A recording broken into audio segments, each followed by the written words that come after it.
Good morning. The Labour Party is still reeling from its defeat at the general election. It's facing an uphill battle to win back the public. Some say it's even a fight for its very survival. Today we'll speak to the four candidates who think they can turn round Labour's fortunes and eventually walk through the door of number 10. Welcome to the Sunday Politics Leadership Debate. I'm Andrew Neil. Yes, they've applied for what's probably the toughest job in British politics at the moment. They have to convince a wounded party to back them. And at the same time, they have to start persuading the voters that they could be the best candidate for Prime Minister at the general election in 5 years' time. The men and women who've applied for the job are Shadow Home Secretary Yvette Cooper. Liz Kendall is Shadow Health Minister. Shadow Health Secretary Andy Burnham. And Jeremy Corbyn is a Labour backbencher. Now, in a moment, the candidates will be setting out why they believe they've got what it takes to lead Labour. But first, here's a reminder of how we got here. Miliband lost the general election and lost it badly. Labour won 26 fewer seats than in 2010, while the Conservatives triumphed with an overall majority for the first time since 1992. Mr Miliband swiftly fell on his sword and resigned, triggering a leadership election. The party needs to have an open and honest debate about the right way forward without constraint. His resignation prompted a flurry of criticism and soul-searching within the party, as some warned it could be locked out of power for a generation. One of the early frontrunners, Chuka Umunna, dropped out just days into the contest, citing unwelcome media attention. And late entrant Jeremy Corbyn squeaked through the nominations process at the last minute after some in the party called for a wide debate. Since nominations closed, the four candidates have been speaking at Hustings in front of Labour supporters up and down the country.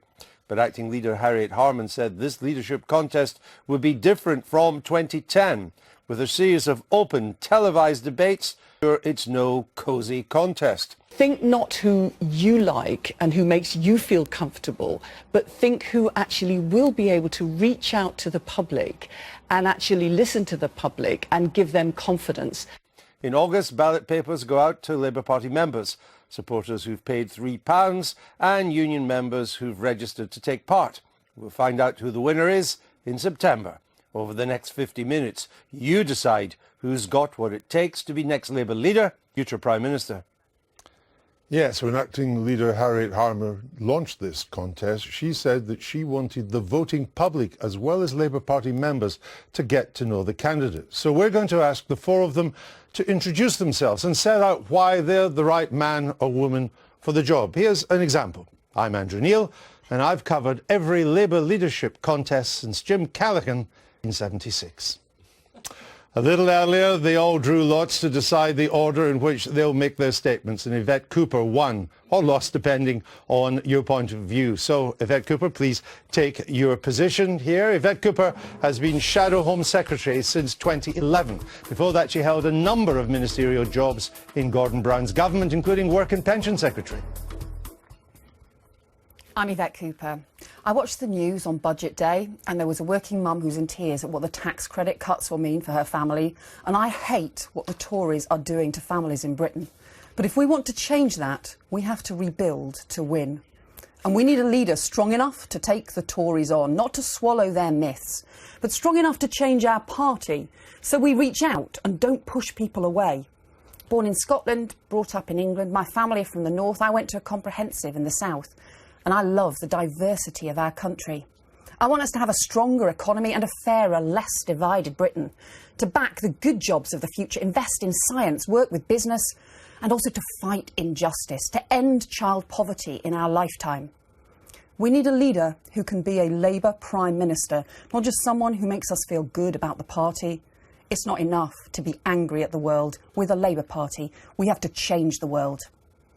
Yvette Cooper, you once said that, and I quote, "The difficult thing in politics can be sometimes be the earnestness all the time." So what are you going to do to lighten the mood of the Labour Party? You want me to tell a joke? There's a challenge to me to tell a joke. The trouble is, part of the reason that we end up being earnest is because actually there's so many things to do and so many things. I'm not doing this because I want to be something. I'm doing this because I want to do something. You're right. That means there's always a risk of being earnest. All right. It's because there's so many problems to face. Thank you very much for that. Now, Liz Kendall has been in the Commons since 2010, which means that she's the newest MP of the Labour candidates. She attends Labour's shadow cabinet as Shadow Minister for Care and Older People. I'm Liz Kendall, and I'm standing to be Labour's next leader and Prime Minister because I love our party too much to see us lose again, and because I believe Britain's future can be so much brighter than it is. I want to lead a country where everyone has the chance to fulfil their potential, no matter where you're born, what your parents did, or the colour of your skin. That's how we make our economy stronger and our society fairer. But we can't put our values into practice because we lost the election. People didn't trust us on the economy or with their taxes. And we didn't have a positive vision of a better life that everyone could feel part of. So I won't pretend that more of the same with a different face will be enough to win next time. And I won't stay quiet while some try and turn us into an unelectable party of protest. So let's make a fresh start, win in 2020 and change our country for the better. Liz Kendall, you've said before that you love rap music and you often listen to Public Enemy before speaking in the Commons chamber. So what did you listen to prepare for this debate this morning? Well, unfortunately, I didn't go out for my run. That's one of the issues about being busy on an election campaign. But I do like not just rap, I like a bit of 80s pop as well. Anything that gets me going in the morning. Very well. Thank you for that. Now, Andy Burnham has served as both Culture Secretary and Health Secretary in Gordon Brown's government. He's been Labour's Shadow Health Secretary since 2011. I'm Andy Burnham. I am standing to change Labour, but also to change politics. I know you are fed up with politicians speaking in soundbites, with parties that all sound the same. While life has been getting harder and the challenge is bigger, politics in this country has got pettier and smaller. No wonder we look out of touch. Westminster has done nothing as the dream of home ownership has died for millions. It has discriminated for decades against young people who want a technical education. And it has turned its gaze away from people and communities most affected by immigration. Well, no more. I will put Labour back in touch with people. I will speak for the whole country, and the Labour Party I lead will get back to doing what it does best and provide something in very short supply in this country right now. Andy Burnham, you've said, I'm a prima donna. I'm well known for letting others put in the hard graft. I like to do nothing for 89 minutes. Now, that was you describing your football style. Is that how you'd lead your party? Well, you might say typical politician. That's the kind of footballer I am. I'm on the 6-yard box, but ready to pounce when the chance comes, and that's what Labour needs. It needs somebody who's ready to seize the moment and put the ball away, and that's the winner that the Labour Party needs. OK, Andy Burnham, thank you very much. Now, of the candidates, Jeremy Corbyn has been an MP for longest. He's held his seat in North London since 1983, but he's never held ministerial office.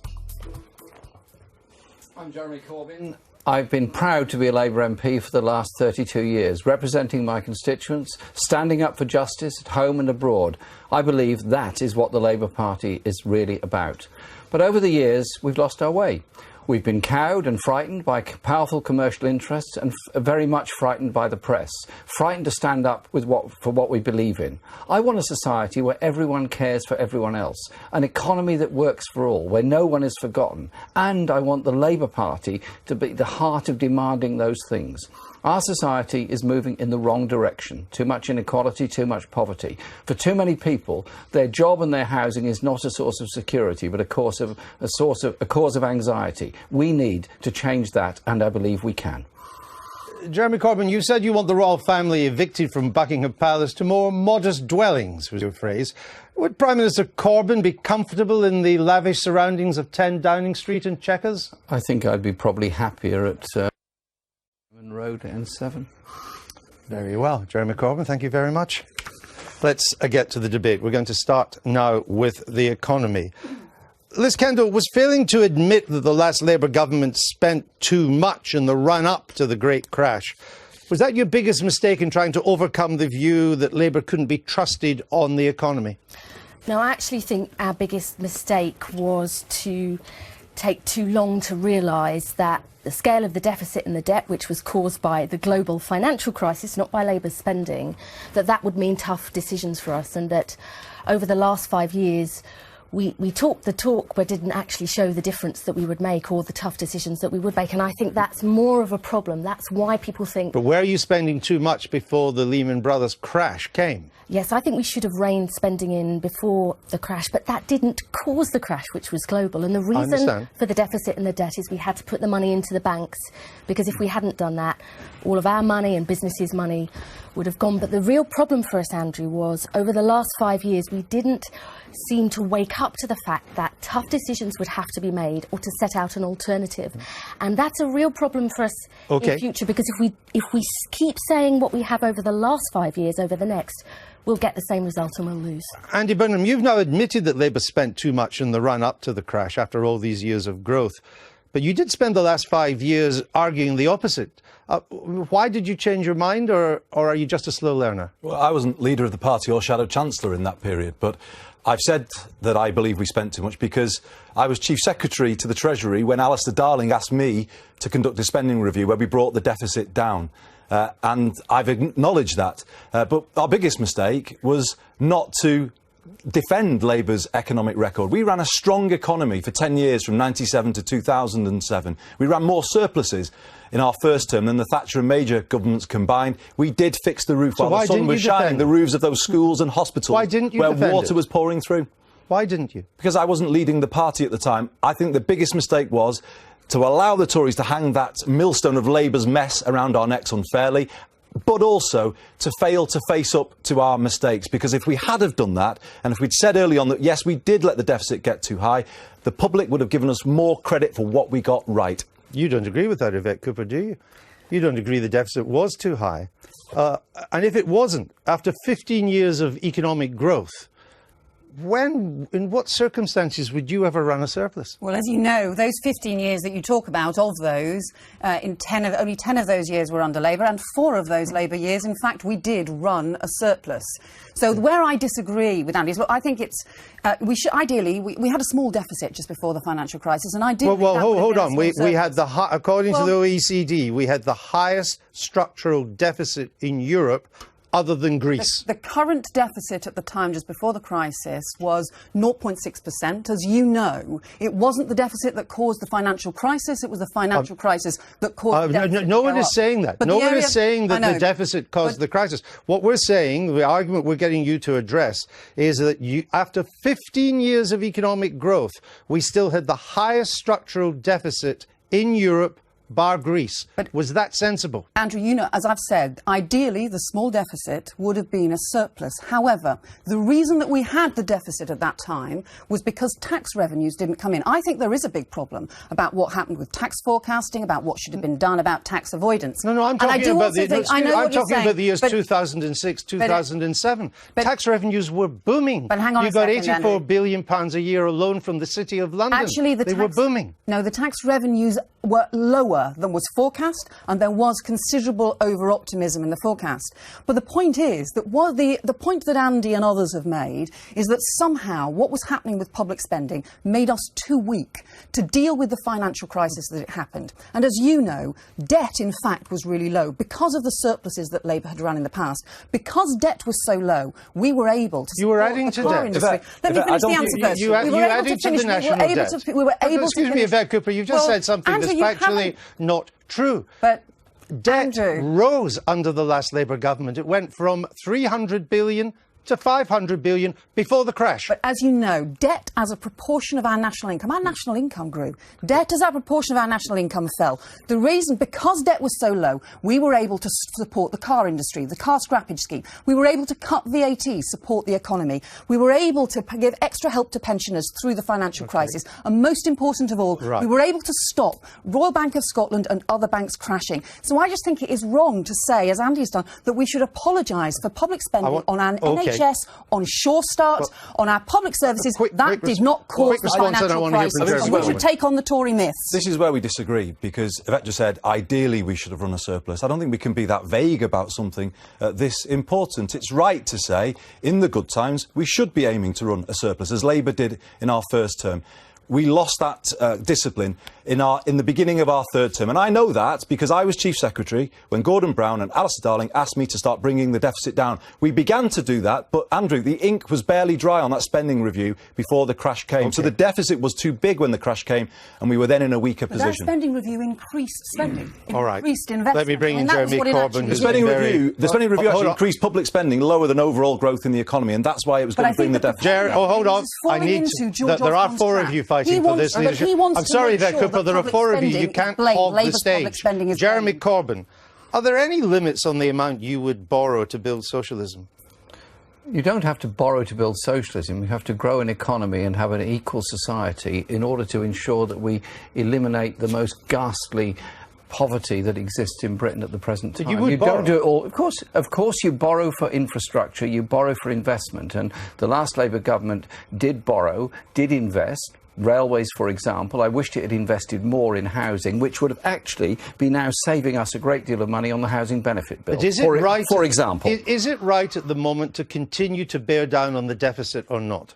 It's right at the moment to look at the issues that face Britain. One of them is low tax incomes because of low wages. The other are vast levels of tax avoidance and tax evasion that goes on, probably £50 billion per year. I think we bear down on those two things What first. I asked you was, is it right to continue to bear down on the deficit? Yes or no? We should ultimately have a lower deficit, but the most important thing is to get the economy growing properly, and you do that by investing. Therefore, you don't set an arbitrary date to move into budget. So you would borrow more? Borrow only for investment in capital projects and infrastructure. You wouldn't borrow to cover current spending? You try not to borrow to cover current spending. Nobody would ever say never on that, but the general view should be you should borrow for investment. OK. Let me just ask you some questions on some key policies in which you all fought the election campaign to see where you stand now. Would you keep your manifesto pledge to reintroduce the top rate of income tax of 50 pence? I think it's the right thing to do now because the deficit is still too high. But obviously we have to see where we are at the time of the general election. I hope that the deficit will have come down, but we'll have to see what George Osborne has delivered. Liz Kendall. No, I don't think it's right to reintroduce the 50p rate. We all want a fair tax system, but I think the evidence suggests that wasn't bringing in the extra money, and I think it's really good that Chris Leslie, our Shadow Chancellor, has already taken that issue head on, and I agree with that. All right. Andy Burnham. I think it is justified now, particularly when we've just had a budget that's cutting the incomes and the tax credits of working people. How does that look fair to them? We only had it for a very short time. I would bring back the 50 pence rate. It does bring in more money. It would help to deal with some of the problems of spending, particularly in local government. How much would it bring in? About £5 billion. Where does that figure come from? From research that I've had done for me. By whom? By very clever people. Not the IFS, not the OBR. No. Who think it'll bring in a lot less if anything. You would want more than 50p, wouldn't you? Yes, of course. Ultimately, you may need to go higher, but I think that... How much? I'm not putting a figure on that, but what I would say is we really need to turn the conversation onto the levels of tax avoidance and tax evasion, which are well around £50 billion per year, and that includes closing down tax havens around Britain and in British territories, as well as around Europe, such as Monaco and Luxembourg. What power do you have to close Monaco? We don't, but we're part of the European Union, and the French do. We have the Channel Islands, the Isle of Man, the Cayman Islands. What happens if they just went independent? Sorry? What happens if they just went independent? Well, if they go independent, that's their choice. But no, but you wouldn't close them down as a tax haven. Well, yeah, hang on a minute. We have a culture of tax evasion and tax avoidance by big business in Britain. And we need to bear down on those businesses. Okay. Boots conveniently moving their headquarters out of Britain to Switzerland. We should charge them tax. You can't close down Switzerland, I assume. No, but you can charge Boots tax for the trade that it does in the UK, rather than this convenient bookkeeping exercise to evade taxation. Let me move on to the next screen. Would you keep your manifesto pledge to introduce a mansion tax? Andy Burnham. Well, I said I thought it was a mistake. The principle is right, because council taxation has not been reset since the early 90s when it came in. So you've got some very high-value properties that are not taxed. But I personally believe the mansions tax sounded envious, politics of envy, spiteful. I would rather have a bigger rebalancing of land and property taxation. And I think the mansions tax was actually the wrong way to do it. Liz Kendall. No, I don't think we should keep that. But I tell you what I wouldn't do, which is the inheritance tax cut that the Tories... I understand that, but that wasn't in your manifesto. No, but I'm asking you about policies in your manifesto. The mansion tax was, and you were against the inheritance tax. You were against inheritance tax. Jeremy Corbyn, mansion tax. I would much rather we had, instead of a mansion tax, a series of bans for property tax. For higher priced properties. Higher priced properties, which would actually be much fairer and probably bring in more money and be of greater assistance to local. So a general revaluation of property. Revaluation possibly, but more bans, higher income bans or higher value bans would be much more important, actually, particularly in London and the South East. Indeed. Yvette Cooper. I think it was the right policy for the last election because we had to show how we were going to raise the money to get the extra nurses, the extra support, Well, the only National raised Health $1 billion. Service that we needed. Well, I think that was important about getting the extra staff that we needed in the health service and important to show where the money was coming from. But I think we should I don't think we should be committed to it again. For the next election, I think we have to look at all of that again. All right, thank you for that. Let's move on to welfare. It's been in the news. Liz Kendall, would you support government plans to restrict child tax credits in future to 2 children? I don't want to see child tax credits cut from poor and low-paid families. But I thought that Harriet Harman was right to say to us as a party, we've lost the election, and one of the big reasons why was that people didn't trust us on welfare. And if we keep saying and doing the things we've done over the last 5 years, over the next 5 years, we will get the same results. So I wanted to support and back Harriet for raising a very difficult issue for us as a party, but she was right to do that. Right, but you could be leader of your party by September when this issue will come back before the House of Commons, in which for future families, no tax credits after 2 children. Would you support that?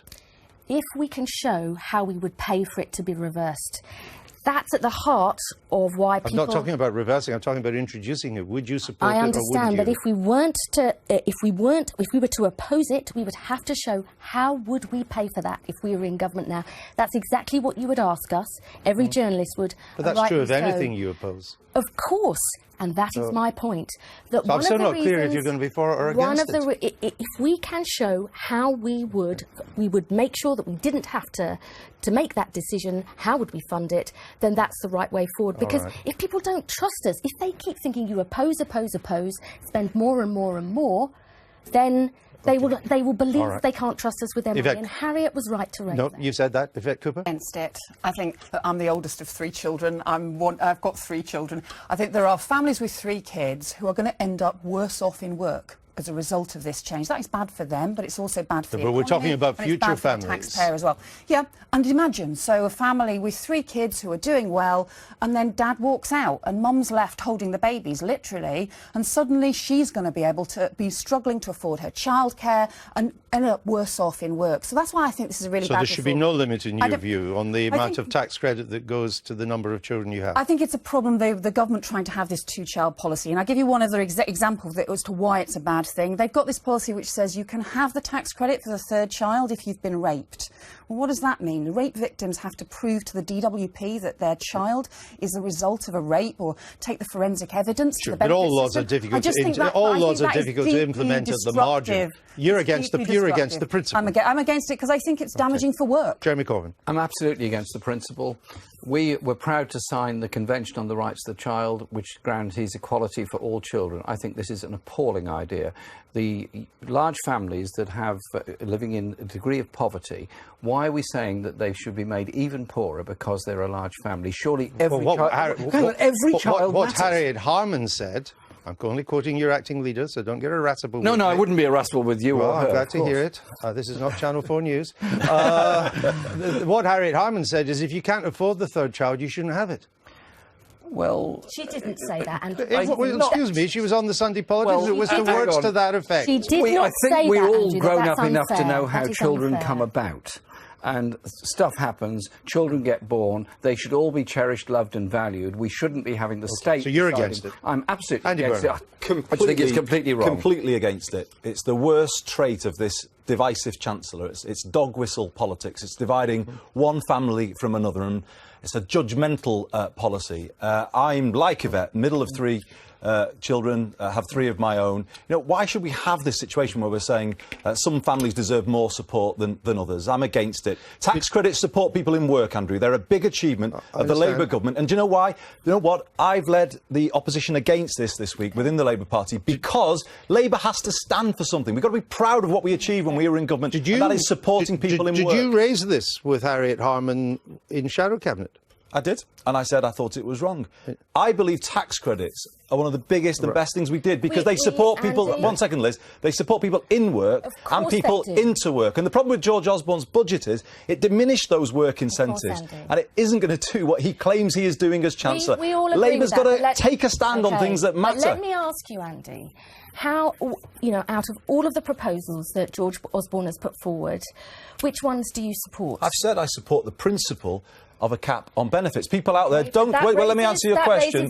Liz, let me answer your question. That raises a tiny amount of money. Listen, people don't trust us on welfare. It'd be nice if you let me answer your question. And if we don't change what we've been saying and doing and setting out an alternative, and I think that's the question. Right, and that's the point you've made. Andy Burnham. I said I support the principle of a cap. Not people the don't actual support cap. the idea of people receiving more in benefits than people get when they earn in wages. But I would get the housing benefit bill down a different way. I think, like Jeremy said, let's allow councils to build more council homes so that we don't have so many people in private rented accommodation where the landlord rakes in the housing benefit but doesn't put a penny of that money back into the upkeep of those properties. And he's right on that. The majority of the Jeremy housing Corbyn. benefit bill actually goes directly to private sector landlords, particularly in London and the South East. We have got to rebalance it by building council homes and controlling the private rented sector, including caps on rent levels. Well, we've got to make sure that the debt and the deficit come down. But I think where I disagree with Liz is I think she's making the mistake of thinking that all of the Tory policies, we therefore have to start from them. I don't think we do.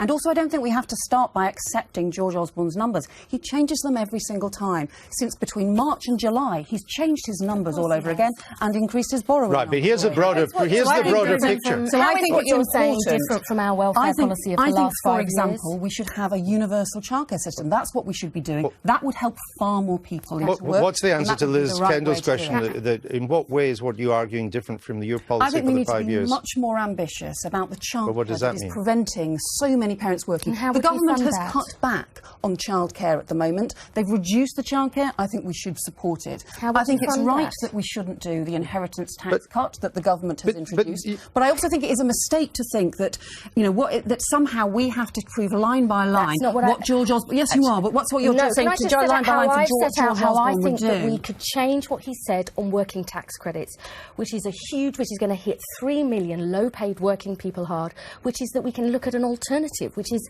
the £100 billion we spend a year on tax reliefs, many of which have a good result and others that don't, and that's why I've asked Margaret Hodge to look at that. To govern is to choose. I've set out an alternative. And I think it's a good one. And to be fair to Liz, I think her tax reliefs review is an extremely good one to do. But I think you've also got to make sure that you get the economy growing, that you get productivity going, that you increase science support. Of course, you but get the new that's jobs of the that's so future. vague But there that is it's a- impossible well, to see exactly, what no, a policy... it's not, I want to because put a in the point to end, Andy you've got to have Burnham, the who's been long-term silent. growth I of the need to economy bring... and not just start from I understand that. Tory You've both had a pretty policies good... and swallow You've the both had Tory a pretty plans. good run. I need to broaden it out to the other two candidates here. You all say that you've had a hell of a dramatic defeat, that the scale of the defeat is much worse than you thought it would be. But listening to you, it's still pretty much business as usual. Not at all. You haven't got a dramatic response. I don't know how you can say that, because at the beginning of this programme I faced up to the things we got wrong on the economy, and I've also faced up in this leadership election to the challenges we've got on immigration. There are many people around this country who see the effects of immigration in their communities, wages being undercut, pressure at the GP surgery and primary schools, and they feel Westminster just doesn't pay any attention to that. And I've said that. I said that at the beginning of this programme, so I don't know how you can put that point that you've just made to me, because I have faced up to those difficult issues throughout this leadership contest. But we've yet to see what the dramatic policy response would be to rescue you from your own self-described predicament. Well, I need to recommend my speeches to you more often. Maybe you should read them, because I've said on immigration, we, yes, should support free movement of labour, but wait a second, but not freedom to claim. I've also said we need to agree with Europe as part of this renegotiation measures to stop the undercutting of wages of the skilled workforce. Thirdly... You said all that before the election. No, thirdly... You said that before the election. Thirdly, I've said that communities that are most affected with pressure on primary school places and GP surgery should get funding directly from Europe to help those communities deal with the effects of migration. Jeremy Corbyn, you've been consistent in opposing all welfare cuts and most public spending if it wasn't defence. What do you think is the better model for Corbynomics? Is it high-spending Greece with a youth unemployment rate of over 60%, or tax and spending Venezuela, where inflation's over 60% and they've run out of loo paper? Our economy is nothing like that of Greece or Venezuela, and I think everyone's very well aware of that. I think our problem in the general election was that whilst we were offering a number of very good policies in many areas, fundamentally we were going to be continuing with cuts in public spending. There was going to be continuation of underfunding local government. There was going to be more library closures, more swimming pool closures, and all the other things that we really dislike under a Labour government. Why have we chosen an arbitrary date to move into budget surplus? I instead would challenge the austerity agenda, because the austerity agenda is fundamentally a political agenda which has led to many of the gross inequalities that exist in Britain today. But we've seen what happens if you just spend in other countries.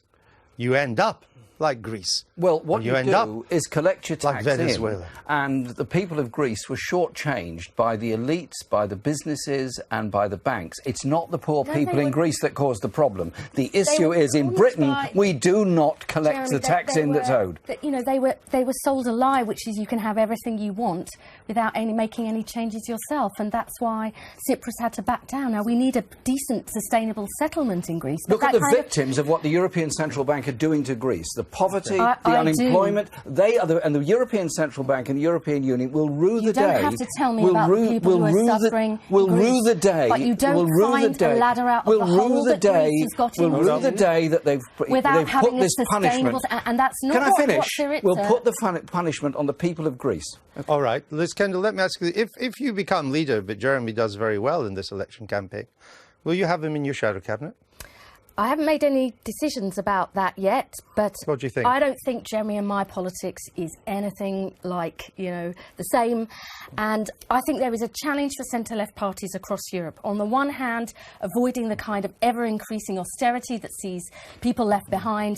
And I have to say the kind of fantasy politics of Syriza, which would see us out of government for a generation. Liz, can I help you on this? The problem for centre-left parties is where they've implemented austerity in Spain, France, Italy, Greece, they've lost office in some cases, lost a lot of members and lost a lot of influence. There's a whole generation out there that do not accept the orthodox economics of austerity and are looking for something different. All right, I understand that. Andy Burnham, would you have Jeremy Corbyn in your shadow cabinet? I don't know if he wants a job. Maybe not shadow chancellor on the back of what he's just said, but I might be open to listen. In your shadow I think he said things in this contest that are important and people have responded to, clearly. So I think the Labour Party's got to come back together after this leadership contest. Yvette Cooper? I'm not going to prejudge or somehow... He must have some thought. If he might win, but if he comes second or third... Really? Do you think politics is I'm not going to... Would you not offer him a job? I'm not doing it, drawing up shadow cabinets in advance of the leadership election. I don't think that's the right thing to do. There's a lot of things Jeremy and I disagree with. However, I think I just disagree with both Jeremy and Liz on the Greece issue, because I think the real problem for Greece is that the Eurozone, the other Eurozone countries have been imposing on Greece something that is simply undeliverable. It's unsustainable. You cannot bring your debt down unless you actually get the economy growing. Why would you stay in a club that does that to you? I think we're going to be affected either way. No, I'm talking about Greece. Why would they stay, given what's just been forced on them? I thought you were asking about Britain, right. I think the problem for Greece is that I don't think they should have been allowed to join the Eurozone in the first place. Once they're in, it's so damaging for them. But the rest of the Eurozone... All right, I need to move on, but in fairness, I have to... Jeremy Corbyn, if you win, will you have any of these three in your shadow? I want a very broad church in the Labour Party, and it is a very broad church. I also want... Would you have Liz Kendall? Listen, I want democracy in the Labour Party. I want elections to take place for shadow positions. Do you want to have Liz Kendall? Well, she would be there. Oh, but you and wouldn't I'm sure Liz and I could find some common ground on some issues somewhere. We may not have the same economic direction. We've still got time to see... How long is this programme going to go on for? We can find that common ground. I think it may have to be a marathon. Talks, let me come on to the campaign and the kind of line, the positions that you've all been taking. Andy Burnham, why do you keep attacking the Westminster bubble when you are a full-time, fully paid-up citizen of the Westminster bubble? Not. You spent your whole working life in the Westminster bubble. Absolutely not. I am one of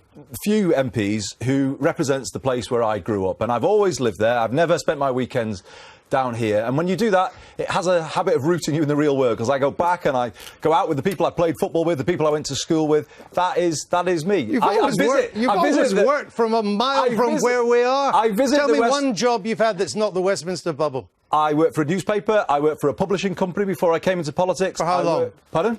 For about 4 years. Before I came into politics. What was the publishing company? Baltic Publishing, if you must know. And your first job was working for Tessa Giles. Oh, it wasn't. As a researcher. Doing your research, Andrew. Do your research properly. You've always been in the bubble. No, because I visit the bubble on a regular basis, but I always go back to my constituency, and that is important. Too many people Every in politics... MP goes back to the constituency. One second. Too many people in politics are parachuted into the places where they represent, and they don't have an authentic connection with those places. And that is one of the reasons, in my view, why politics has lost touch with people, because people don't hear their MPs speaking for them in a way that they can relate to. All right. Liz Kendall, John Prescott said that he didn't think parliamentary researchers should run for leader after one term in Parliament. Who do you think he was talking about?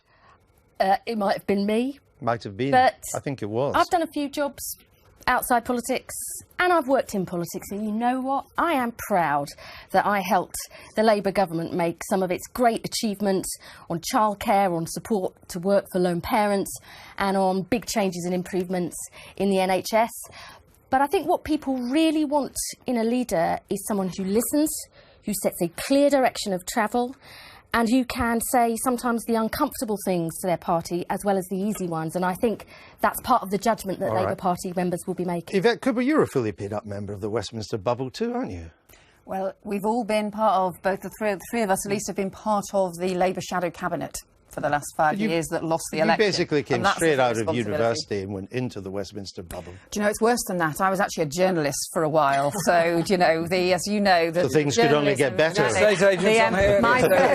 My first job, curiously, was working on a farm, driving a tractor, but I wasn't particularly good at that, so I don't think that really counts. So, I mean, you have been an MP since 1983, but perhaps are you more in a, not so much the Westminster bubble, but are you in a kind of Trotskyite bubble of your own, which is why the Tories are desperate for you to win this election? Well, I've worked as a trade union organiser. I've done lots of other jobs before that, and I've been an MP and very proud to be for the last 30 years. My passion is for human rights. My passion is for equality. My passion is for democracy. My passion is for peace. And if we're just going to throw labels around, as so much of the media do in this campaign, that's not helpful. But people in the Labour Party are crying out for something different. Does it trouble you that you are the favourite among Conservatives to win this election? Well, this rather ridiculous story keeps flowing around and around. Anyone that registers to vote in this election has to register that they're a Labour supporter, going to remain a Labour supporter. Personally, I'd rather they joined the party and became full members of the party, so we have a stronger party. Okay. We're now up to 250,000 members and growing very fast, and I want it to be much bigger than that. Liz Kendall, what does it say of your party and this campaign that some Labour supporters started a Facebook page called Liz Kendall for Conservative Leader? I've been saying we need to be back great businesses, be for sound public finances, a great school in every area, strong defence, and for real welfare reform. And if people think they are Tory values, then the Tories will be in power forever. But that's what a chunk of your party seems to think. And my question was, what does that say about the way your party is going? Look, I'm used to criticism. It's never nice, but I'm tough enough to take that on. And we as a party are going to have this debate out, because if we do think those things are Tory values and Tory policies, we won't reconnect with the people who don't trust us on those issues. But this is no party. This is no party for Blairites now, is it? I think party members rightly want us to, you know, move on from where we were in 1997 and 2005. But what I do take from the victories that Tony Blair won and Harold Wilson and in 1945 is that our values remained the same, but we applied them to the world as it is, not as we wish it would be. But Blairite and for we you spoke, is... and the second part of it, Andrew, was that we didn't think it was bad to try and get people's votes who'd voted Tory before. We didn't think that was a bad thing to do. And unless we do get people who voted Tory to support us, we won't be in government. You're now in the and we won't be able to make the You're in the changes party of Owen Jones and Len McCluskey. They use Blairite as a term of abuse. But there have always been, you know, lots of different views. I mean, you must have seen all the battles in the party over the years. And I'm prepared to have that out. I'm prepared to say that being a modern, outward-looking party that wants to appeal to our more traditional working-class heartlands and Middle Britain is a good thing to do, not just because... Andy Burnham and then Jones. Liz is making a really Andy Burnham important first, point. then. Liz is making a really important point, because our manifesto was too narrow. The general rule I had at the election just gone... I thought you said it was the best manifesto you'd ever fought under. The general rule I had, I'll come back to that, was that the longer the drive you were walking down to knock on the door, the less you had to say to the people who opened the door. I did say it was a good manifesto, but... No, you said the best. In my constituency, I had more to say to people who lived in Lee at this election, but the manifesto didn't say enough to the country. So why is Blairite now a making term of abuse? An important point. It's not. In your party? Of course not. It's not? Andy. Well, I mean, you've talked about Labour having lost an emotional connection with people. Yeah. But maybe you're wrong about your party supporters, that lots of them, they're party activists, they do have an emotional connection with Labour.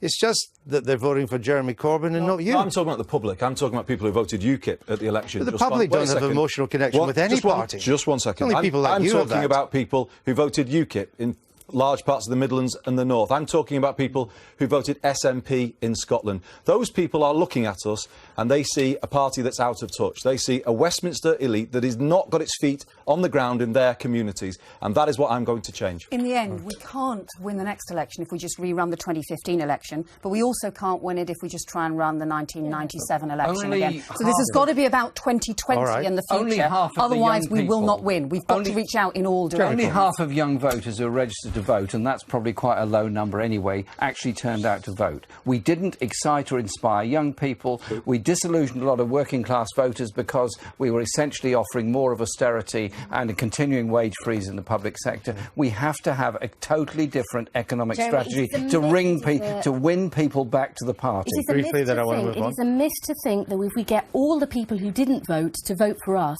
that we can form the next government. We have to convince people who voted Conservative and Liberal Democrat and UKIP and to vote the SNP as that well, is because right. if we don't reach out to the SNP, hold on, let Liz Kendall finish and then I come back. Listen, I grew up in Watford, which has now got a 10,000 Tory majority, yet we held that seat between 97 and 2010. Okay. The people that I grew up with, my family and friends who still live there, voted Tory because we didn't provide a credible, positive alternative. We have to change in order to get their support back. All right, let me move on now to foreign affairs as our final subject. Now, Jeremy Corbyn, you've invited Hezbollah, Hamas, the IRA to Parliament in the past. You've called them your friends. Is there any terrorist group beyond the pale for a cosy chat on the House of Commons terrace with you? I invited a number of groups to discuss the Middle East into a meeting in Parliament and welcomed everyone to that meeting as friends because they were coming in prepared to have a serious discussion. You do not bring about peace anywhere in the world without talking to people who you may not agree with. Look at how we dealt with Northern Ireland. Look how what is now being dealt with in Colombia, where the FARC are in negotiations with the government of Colombia in Cuba, and look at the whole process in the Middle East. If you just put people into silos and say, I'm not going to talk to you because I don't agree with you, you will never bring about peace. In what way are you proud to have Hezbollah as your friends, the supporters of the Assad regime?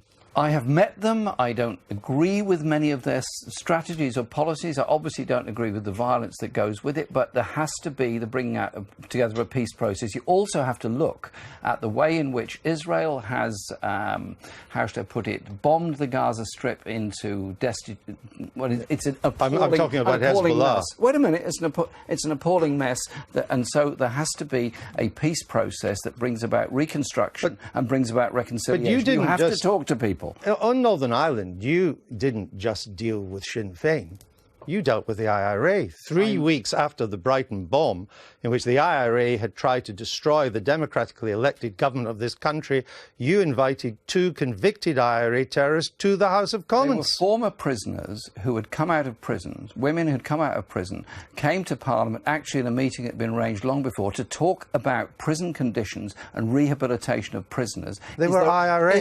Is there anything wrong with that since they had a spent conviction? They had their organisation had just tried to blow up the British government. The whole history. Did you not think about that? Of course I thought about it. And you still invited them in? And I wanted a peace process. That's why I maintained a level of contact with Sinn Féin throughout that period, as indeed, secretly, the British government... You didn't want a peace process. You wanted a united Ireland. You saw Northern Ireland as an imperialist colonial situation. I do believe ultimately Ireland should be reunited, but I also never believed, and I don't think anybody else did, there was ever going to be a military victory for either side in Northern Ireland. Right. There had to be a peace process, and there was a peace process, and I am not ashamed of those of us that had the courage to step outside and say there has to be discussions that involve with people from the that Republicans. just tried to blow up the government. With discussions with people in order to bring about a ceasefire, which did indeed happen, and the second ceasefire finally brought about the Belfast Agreement. Surely that is a good thing, and that's actually a great achievement for Mo Mowlam and that Labour government. Once this contest is over, it is likely that David Cameron will bring forward a vote in Parliament to extend our bombing raids against Islamic State into Syria. If you're leader of the party, will you support that? Yvette? Well, he hasn't put the evidence or the case to us, and I actually think it's really important that as an opposition, a responsible opposition, you look very carefully at that So case. would you be unlikely to support it? Well, we're obviously involved in military intervention in Iraq. I know all that. I'm talking about Syria. We haven't got much time. I'm trying to get a straight answer to what will be the big foreign policy issue of the autumn. And the big questions about any intervention in Syria is it in line with international law? Is there a clear military objective and a clear moral objective? Because, of course, in Syria, the Syrian government is led by Assad. There are huge problems with that. And there are huge problems about who and what, in fact, you would be backing and what the implications That sounds would be. like a no. That sounds like a no. No, it's about being responsible. I hear what you're saying. I need to get everyone else in. Liz Kendall, yes or no? Would you back it or not? There would have to be a clear military objective about how us joining the campaign with the US would add to what they're already doing, and it would have to be part of, to be honest, a much broader and wider political strategy in the region. You know that there are still huge problems with countries in the region and the support they're giving the new Iraqi government. That's and those are the interesting clear criteria. caveat as well. Andy Burnham. I won't rule it out, but we'd have to proceed cautiously and on the basis of the evidence. We haven't yet seen the government's case, but I don't want Labour to just sit on the sidelines as these terrible events are taking place. But I was one of those who urged caution over Syria in the summer of 2013, and Ed Miliband was right, in my view, to ask for a pause at that point. This party will face a sobering moment when the Chilcot report is published, and we need to learn the lessons of our past and be seen to learn those lessons. And the final word on this goes to you, Jeremy Corbyn. No, I would not support the bombing of Syria. What I would support is choking off arms supplies and finances for ISIL, further support for the refugees, and the development of some kind of wider peace process. And I think the good news this week of the nuclear deal in Iran provides the atmosphere in which that wider debate and wider peace process can take place. Bombing will not solve it. OK, time now for our 4 candidates to make their final pitches to you and why they think they should be leader of the Labour Party. They've just got 30 seconds, and it's in reverse order. So, Jeremy Corbyn, you go first.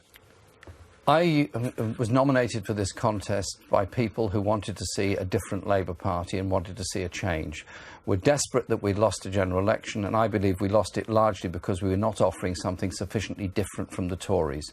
I think the way forward for Labour is to recruit more members, become a much stronger social movement, but above all have an absolute passion to end inequality and poverty in Britain, provide decent, good public services to people and invest in a growing economy. That, to me, is the way forward for our party. Thank you, Jeremy Corbyn. Andy Burnham. I am Labour because I believe it represents the best hope for millions of working people. Some of the best advances we have seen, from the National Health Service to the national minimum wage, have come from Labour governments.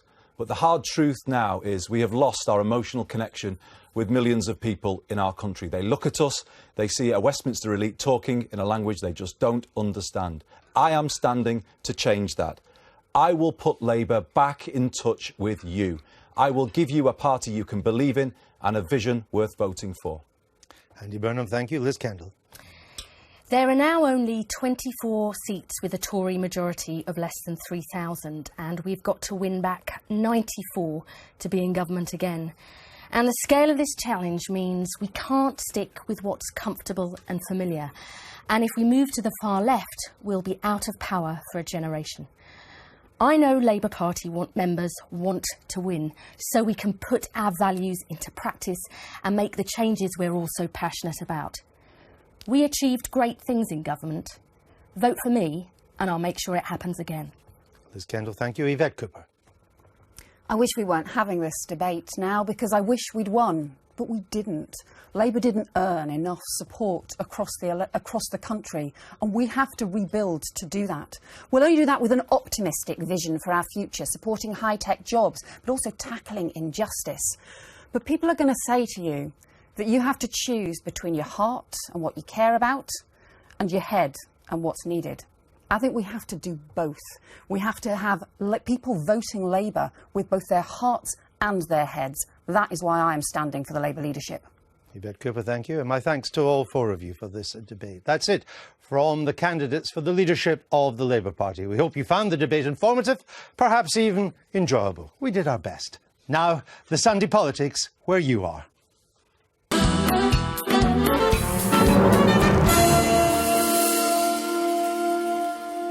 Hello and welcome to the London part of the show. I'm Jo Coburn. Coming up later, with protests on the streets over the capital's housing situation, will the government's proposed shake-up of the planning laws really provide a solution? I'm joined for the duration of the show by Bob Blackman, Conservative MP for Harrow East, and by Clive Efford, Labour MP for Eltham. Welcome to both of you.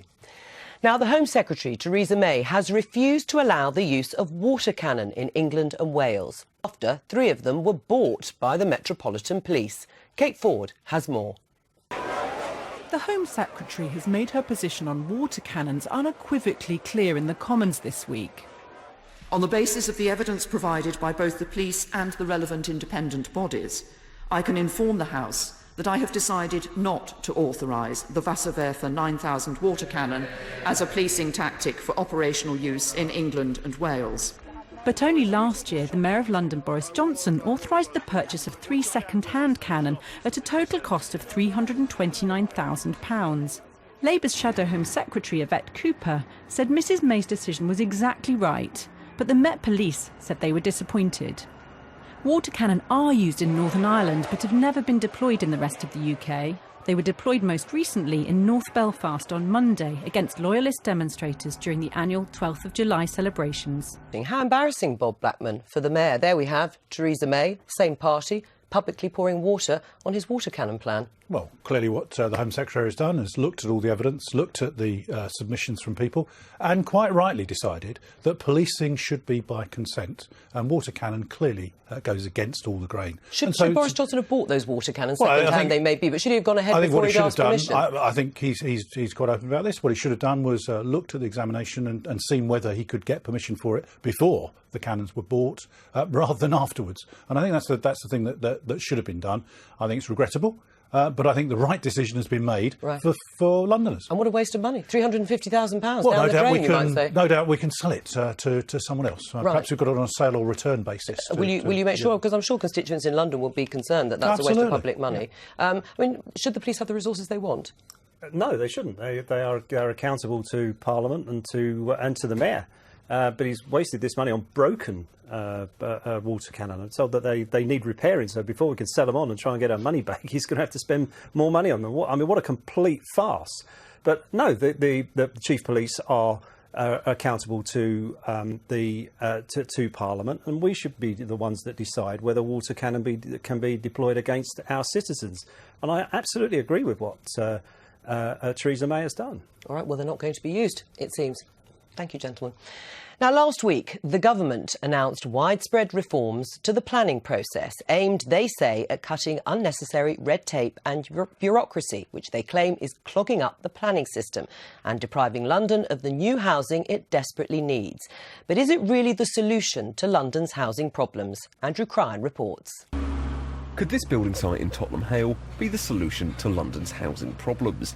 One of 30 new housing zones in the capital, it's a model the government want to build on. Now, the idea behind a housing zone is that if you speed up the planning process, it will help more houses be built. So what happens is local authorities bid for special money and special sped-up fast-track planning permission from City Hall, and then you get sites like this. A whole range of measures designed at speeding up the planning system were announced last week by the government, including automatic planning permission in principle being given for housing on brownfield sites. It also means new powers for City Hall. Tall buildings that affect our skyline will now be signed off by the mayor, not the government, making the process up to a year quicker. There'll be more housing zones like the one in Tottenham, more powers over compulsory purchase orders, and automatic planning permission given to people who want a loft extension, so such planning applications no longer clog up the system. But according to Labour, handing out more planning permission isn't the answer. The capital currently has over 250,000 homes with permission granted. The problem is the homes aren't being built. They aren't being built because a lot of developers will just sit, and property owners will just sit on the land and the planning permission, waiting for the value to go up and up and up. And others need funding from government, from the mayor, to actually enable them to get building. But this is, what's being proposed is a fig leaf for a shameful failure to really get the homes built we need.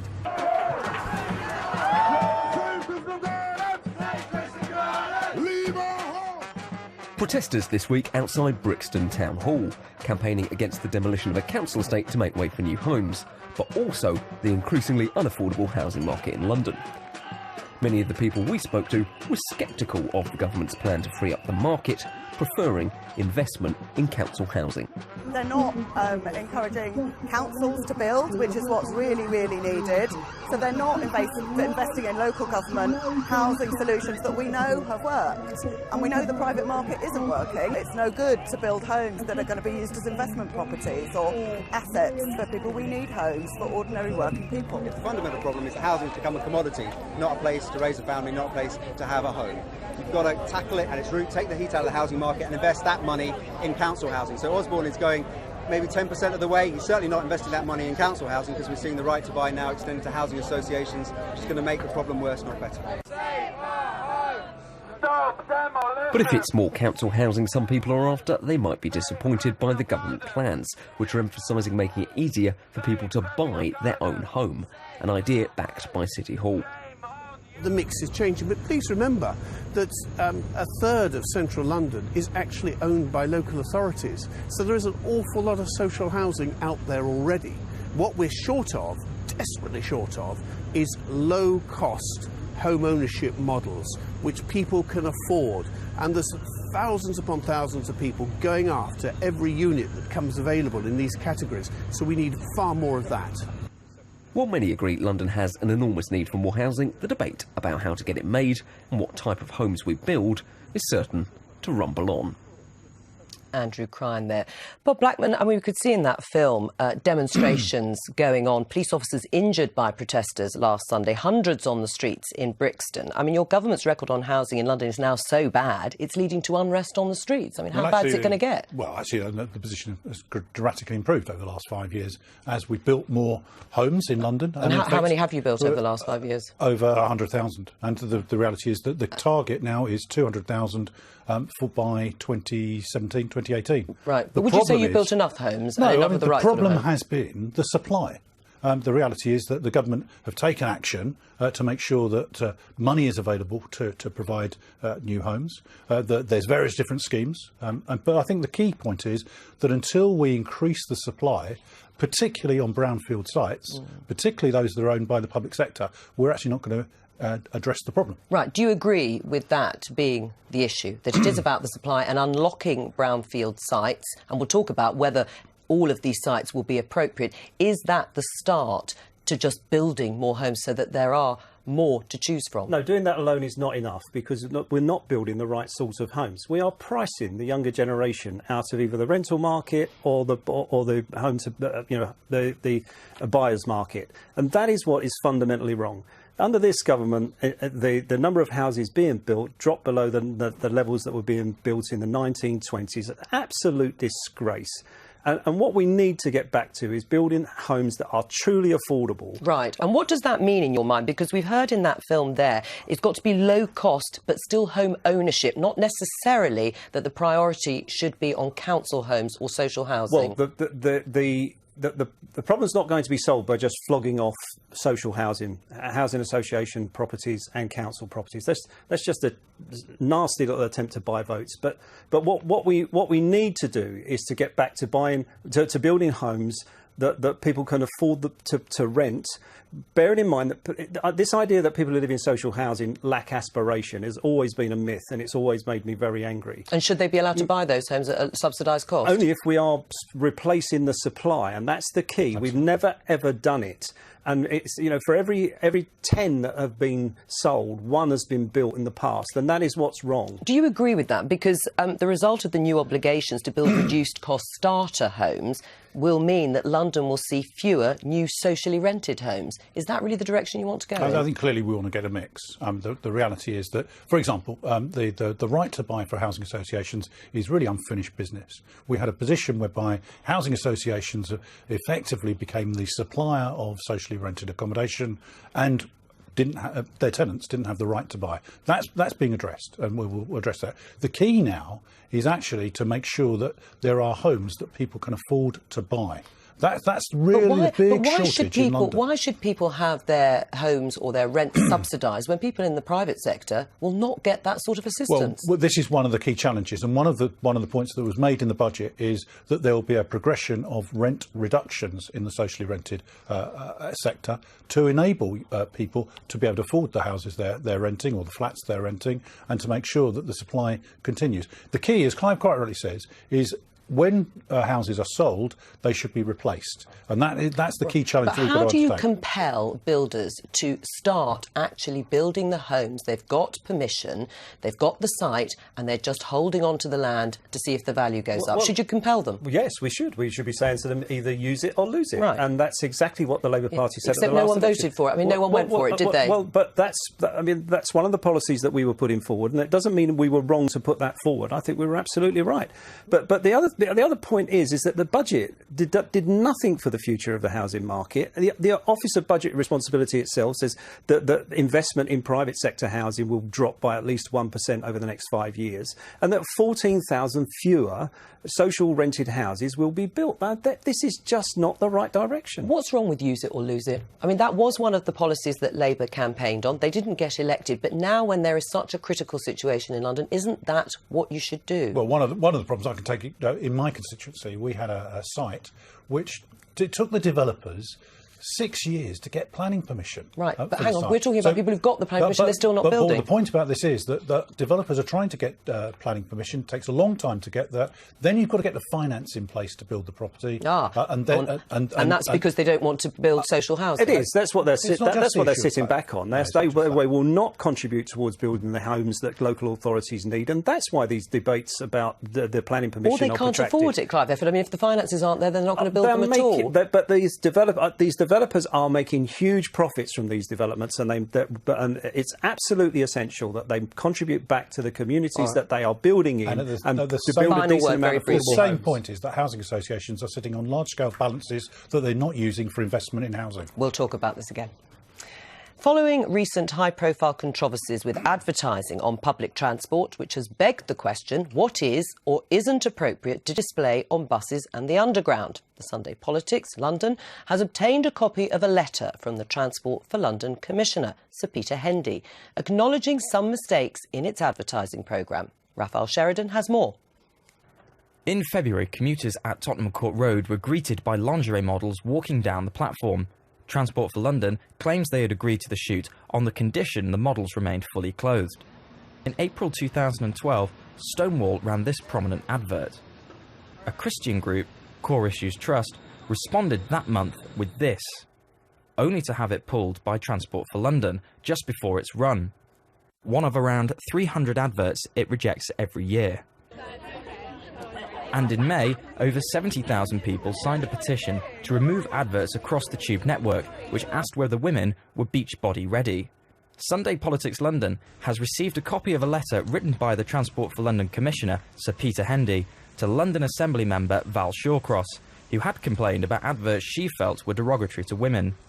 The letter said, I accept that we need to review the application of existing policies on a continuous basis, both to learn from where we have not got things right and because customer perceptions will continue to evolve over time.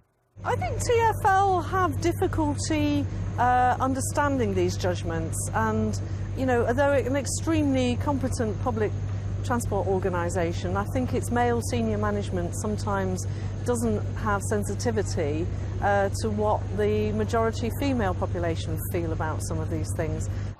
So with next year's new advertising contract, the issue over what should or shouldn't appear on London transport will be back on the table.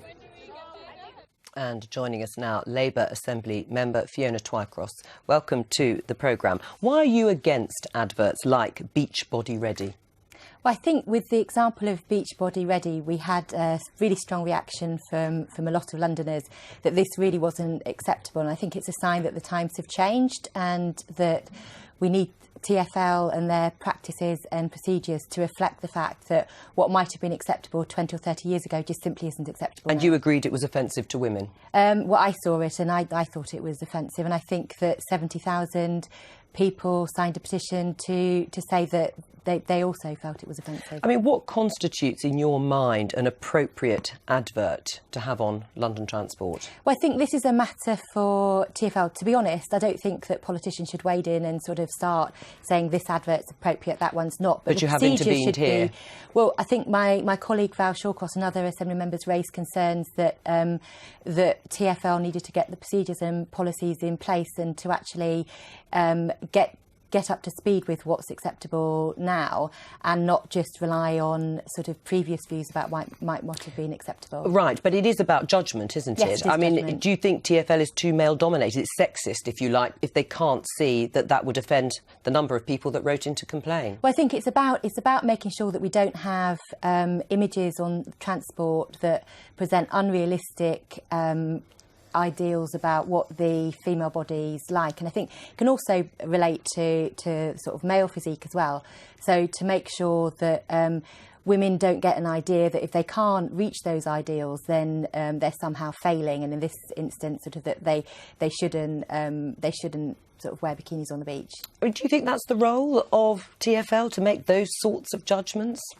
Well, I think they've got an agency that they work with, and they've clearly got procedures in place. And I think that the letter from Peter Hendy revealed that over 300 adverts are amended every year. And I think there is a case to be argued that we need to make sure that the images that people see on the tube aren't offending huge amounts of people and aren't presenting an unrealistically idealised image.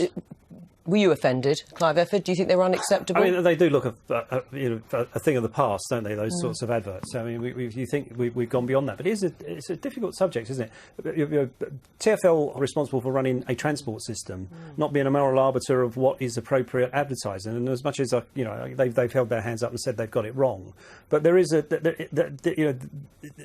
it acceptable anywhere? It shouldn't just be TfL. But they've got the responsibility, haven't they, for their sites? Well, certainly they have, but there should be some way of checking, through advertising standards or whatever, what is appropriate. Clearly, this has offended a lot of people. But the Advertising Standards Authority said it wasn't offensive to women.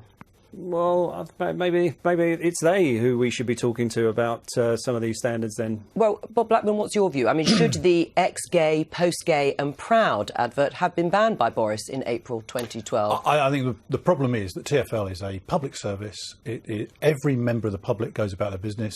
They'll see adverts on buses, they'll see adverts on the tubes. They've got to be very sensitive to the aspects of the wide diversity of opinion, of background of people in London. And the reality is that makes them have to be much more careful I think, than any other private bodies. Well, should there be advertising at all then? I mean, is it just not the right place and forum? I think to the corollary is, remarkably, you see, this sort of advertising is there to shock and draw attention to something, and therefore probably succeeds. Probably has. But it's got more advertising, free-to-air advertising as a result. Right. And that's so should you ban it? That's where I think you've got to be very careful, because clearly there's... Well, you've got to be very careful, but someone's got to make a stand here one way or the other. Someone's got to make a judgment on these things as to what is acceptable and what isn't. I agree that we shouldn't have politicians doing it. Right, That's a but disaster. is Transport for London the right people to make that judgment? Well, I think they've got to make a decision. I mean, the fact that 300 adverts in a year have either been amended or culled suggests that lots of people want to use the advertising space for things that are deemed to be inappropriate at the moment. Right. I mean, 70,000 women offended, but you don't want to go down the road of censorship here, do you?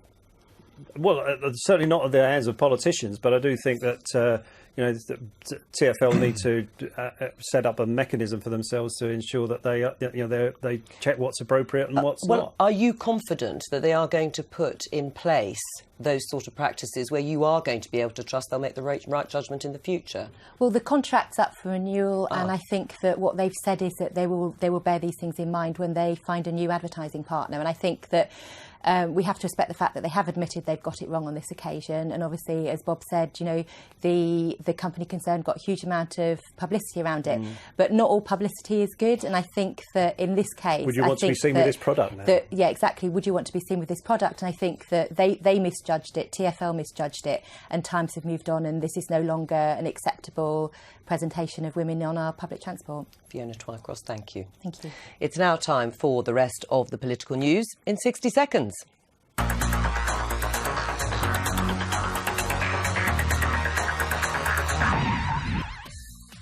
Zach Goldsmith, MP for Richmond Park and Conservative mayoral contender, has said he will resign as an MP and trigger a by-election if the government go ahead with a third runway at Heathrow. However, he announced that should he become the Tory mayoral candidate, he wouldn't stand for re-election as an MP. The TSSA trade union will join ASLEF, the RMT and Unite in a strike next month over the new night tube service.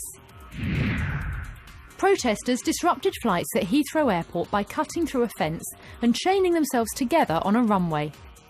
Direct Action Group Plain Stupid said 13 demonstrators opposed to the airport's expansion plans got onto the northern runway.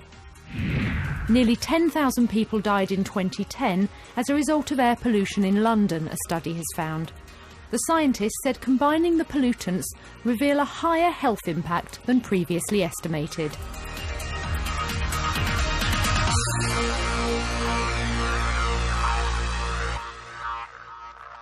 Bob Blackman, let's pick up on the issue of air pollution. Nearly 10,000 people died in 2010 as a result of air pollution in London. What's Boris Johnson done to tackle this? Well, clearly, cleaning up the buses is the big issue. Is it? That's the big issue in terms of directly under the mayor's control. The ultra low emissions policy, I think, is starting to work. The key, I think, is actually deliveries of lorries and such like in central London during the day. Well, what about pedestrianising those key streets, Oxford Street, Regent Street?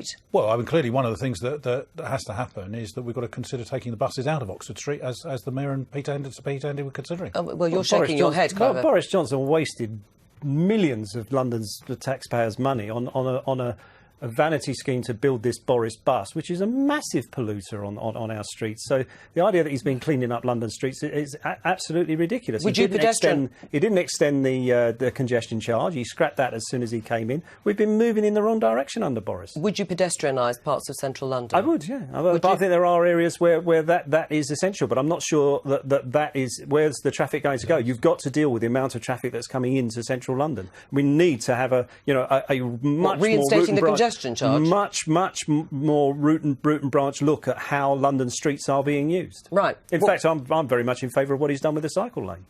What would you do to try and alleviate some of that some of the traffic, rather, if not via mass pedestrianisation? Well, one of the things I think is arranging for lorries to deliver in the early hours of the morning instead of during the working day, particularly at peak hours of rush hour and such like.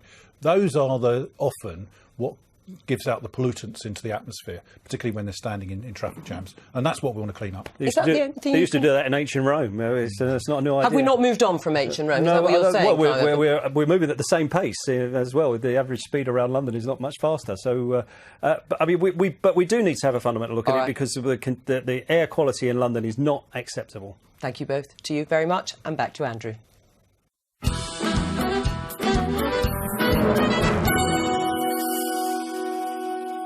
That's all from the Sunday Politics today. Indeed, that's it from us now until September.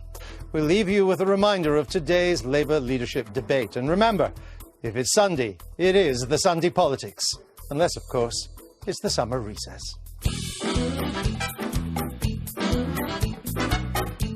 We have to convince people who voted Conservative and Liberal Democrat and UKIP to vote the SNP That as well, is right.